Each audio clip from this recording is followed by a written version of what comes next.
शिवाला music present. चलो न हो देव हर जी पूजा कहरे माई सरस्वती के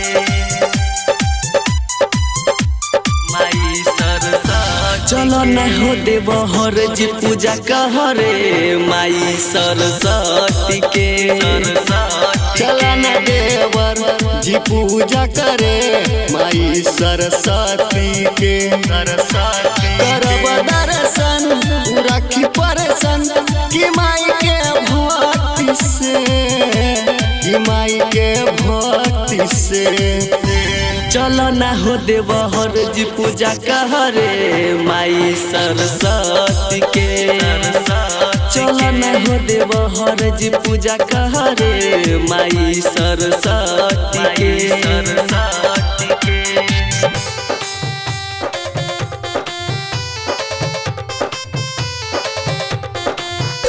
चलो न हो देव हर जी पूजा कहरे माई सरस्वती के बानी फल फूल लेके पूजा करब नहा धोके होई देवी माई पूरा परसन हो परसन हो परसन हो।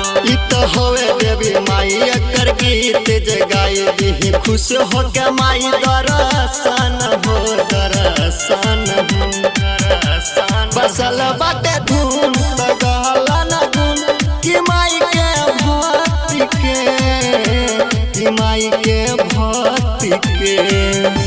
चलो न हो देव हर जी पूजा कहरे माई सरस्वती के चलो न हो देव हर जी पूजा कहरे माई सरस्वती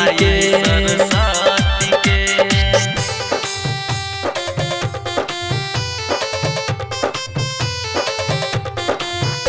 चलो न हो देव हर जी पूजा कहरे माई सरस्वती के होई विद्या के देवी पूजा करे एक देवी होई सब दुख कर दूर हो दूर हो दूर हो। देवी माई सरस्वती एकर भक्ति में शक्ति सब गायक के बाटे सुर हो सुर हो।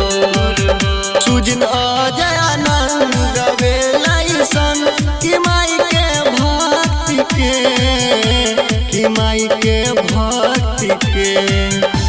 चलो न हो देव हर जी पूजा कहरे माई सरस्वती के चलो न हो देव हर जी पूजा कहरे माई सरस्वती के। माँ दहला रिकॉर्डिंग स्टूडियो।